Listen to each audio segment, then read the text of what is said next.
Good morning students and welcome back. So in the previous class we discussed about the post fertilization events, that is we have discussed about the formation of embryo and endosperm, and today we will discuss about the structure of this dicot embryo and monocot embryo. We have already discussed the formation of the embryo, okay, and today just we will discuss about how the structure is, okay.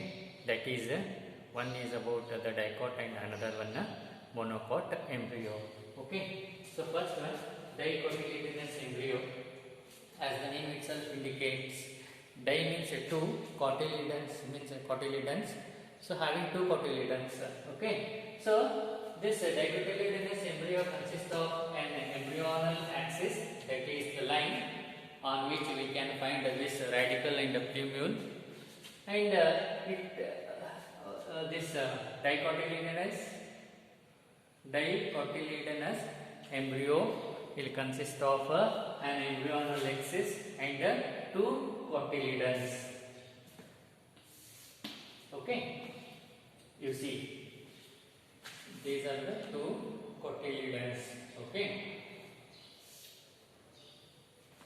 This you know very well, since you are familiar with this from so many previous classes.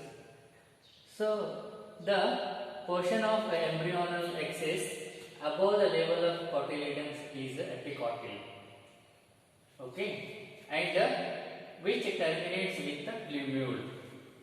You see, this is the plumule, and the portion above the level of this embryonal axis, that is epicotyl, and that terminates or that ends in the plumule part. Plumule is one which leads to the development of a shoot system, as you know, okay. So that is it, and the cylindrical portion below the level of cotyledons is hypocotyledon. You see this cylindrical portion, okay, that is known as a hypocotyl, and this hypocotyl that terminates or ends at its lower end into the radical. So this cylindrical portion, okay, that is known as hypocotyl, and this terminates or it ends in a radical at its lower end, okay, at its lower end. Terminates means ends, okay. Radical, as you know that this portion, radical give rise to the root system, okay. When the seed germinates, the plumule, this give rise to the shoot system, that is the portion above the ground level, and this radical after germination of seed, it give rise to the root system. We are having the root system in shoot system. So this is a radical, and the root tip is covered with the root cap, okay, and this radical, that is a root tip here, this is a root tip, it is covered with this root cap. Radical having the root, and that root tip is covered with the root cap. So this is the dicotyledonous embryo, and next we have monocotyledonous embryo. As the name itself indicates, mono means single, cotyledons, okay. So they possess only one cotyledon, and you see here, this is the monocotyledonous embryo having only one cotyledon, and in the grass family this cotyledon is called as a scutellum. So this is the only one, what is that, cotyledon, and in the grass family this cotyledon is called as a scutellum. Okay, scutellum, and which is situated towards one side of embryonal axis. Embryonal axis is one line which on which the plumule and radical lie or present. Here you see this cotyledon or scutellum is present on one side of the this what is that, embryonal axis. Okay, and at the lower end of embryonal axis is radical. At the lower end of this embryonal axis is the line of embryo. Okay, and at the lower end we have radical. At the lower end we have a radical here. Once again radical give rise to the root system. Okay, and the root cap enclosed in a undifferentiated sheath. You see, this is the root cap, this portion. This is a radical and this is a root cap, and this root cap is what is that, enclosed. It is, this root cap is enclosed, or it is put into an undifferentiated sheath. You see, this is this portion. This is undifferentiated this sheath. Sheath is a cover. Okay, so this root cap is enclosed or it is covered by undifferentiated sheath or layer of cell, and that sheath is called as a chorioryza. You see, that is called as a chorioryza. Okay, and the portion of the embryonal axis above the level of attachment of scutellum is epicotyle. You see, this scutellum is attached to the embryonal axis. The above the attachment of embryonal axis is a epicotyle, and epicotyle has a shoot apex. You see here, this epicotyle, it is having a shoot apex here, and a few leaves primordial. Here it is having a shoot apex, this portion. It is having some few leaf primordial. Okay, primordial is a mass of cell which give rise to the leaves. Okay, and enclosed in a hollow foliar structure. See, these shoot apex which is enclosed in a hollow foliar structure. Okay, that is called as this coleoptile. This is the coleoptile, that is hollow structure in which this shoot apex is situated with the few foliar primordial. Okay, and so this is the structure of this monocot embryo. Okay.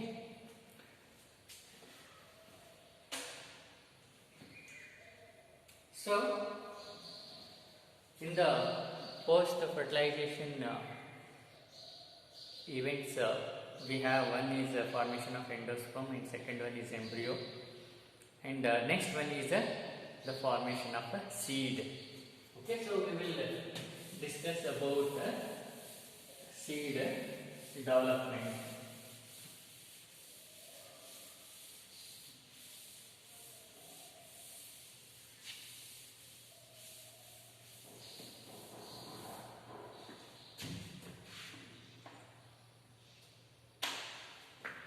Okay, and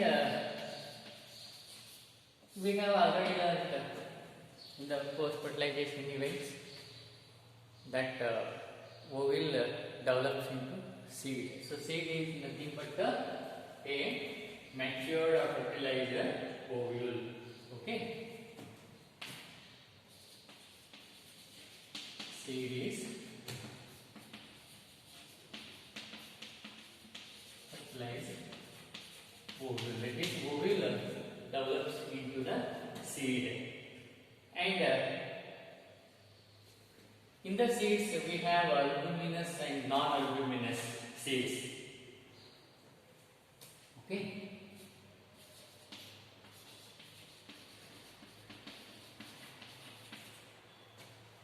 Albuminous seeds. So seeds are nothing but the matured ovule, or that ovules develop into seed, and these seeds we have albuminous and non-albuminous seeds. Let us see what are these albuminous seeds and non-albuminous seeds. Okay. So these are endospermic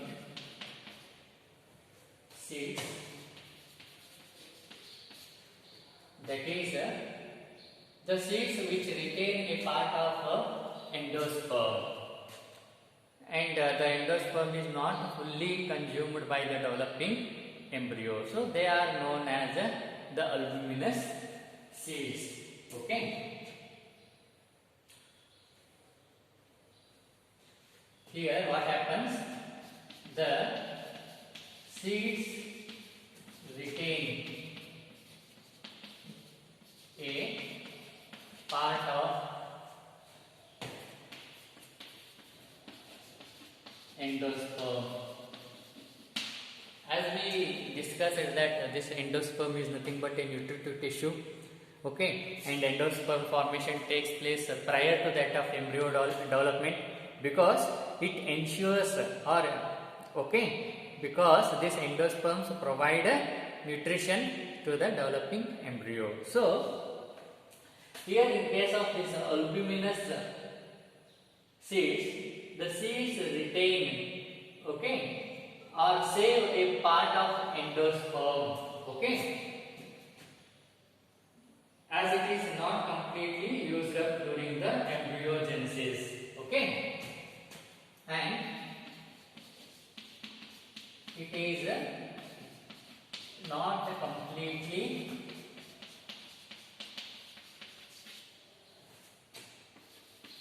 used during the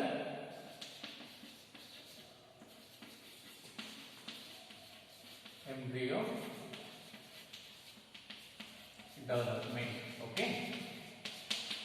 So the seeds which retain some part of endosperm, and the endosperm is not completely used up during the embryo development, such seeds are called as albuminous seeds. And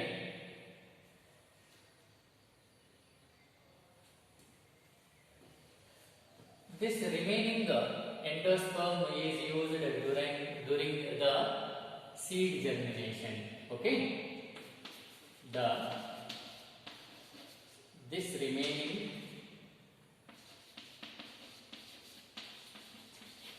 endosperm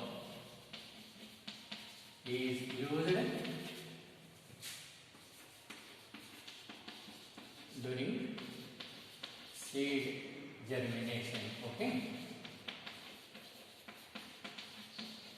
So that is albuminous seeds. And example here, we can use this wheat, maize, barley.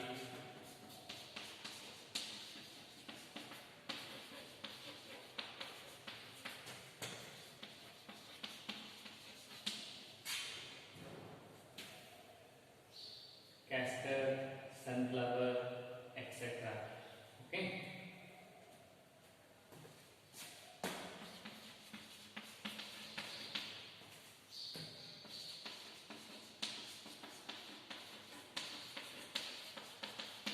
And next we have X albuminous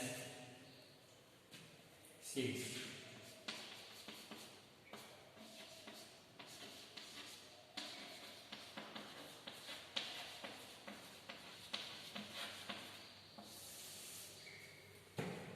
Okay, that is a non-endospermic seeds.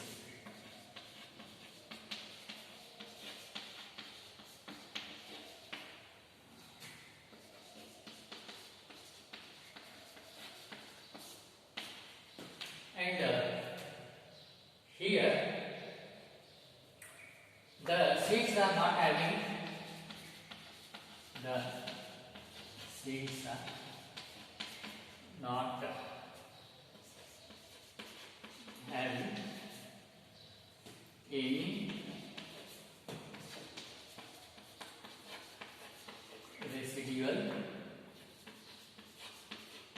endosperm. Okay, that means all the endosperm is completely consumed during the embryogenesis. Okay, that is all endosperm is used during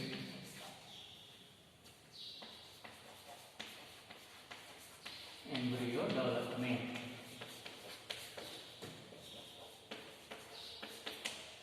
Okay.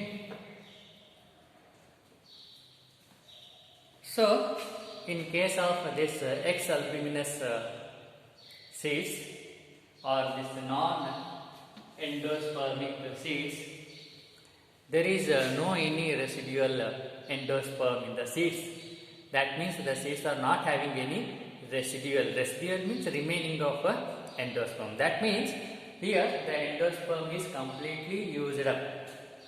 Okay, by the developing embryo. So that is why the seeds are not having any residual or any remains of this endosperm. Okay, and they are known as X albuminous seeds. Okay, and here example P and that of a groundnut.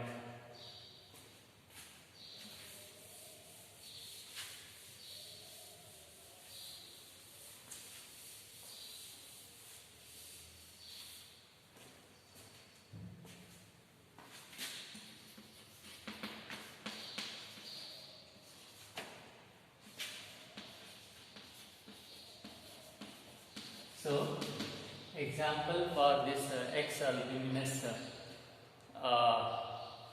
this seeds are P and that of groundnut. Okay, and further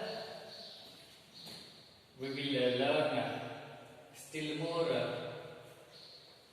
things about the seeds in the next class. Okay. Now you simply understand this much that seed is nothing but the fertilized this ovule. Okay, ovule develops or develops into the seed, and in the seeds we have two types of. One is albuminous seeds and another one is X albuminous seeds. And in the albuminous seeds, what happens? We find some part of the endosperm is retained. Okay, here the seeds retain a part of endosperm. Okay, and which are not completely used up by the developing embryo. So that is they are known as this albuminous seeds. And example here are the wheat, maize, barley, and this castor, sunflower, etc. Okay, and next we have X albuminous seeds, that is non-endospermic seeds. Here in the seeds we don't find any residual. What is that? Endosperm. Okay, endosperm is not retained. Okay, here in the seeds of this X albuminous seeds, because the entire or complete endosperm is used up during the development of embryo. And example for this X albuminous embryo is that pea and that of the groundnut. Okay, so we conclude here and continue tomorrow. Thank you.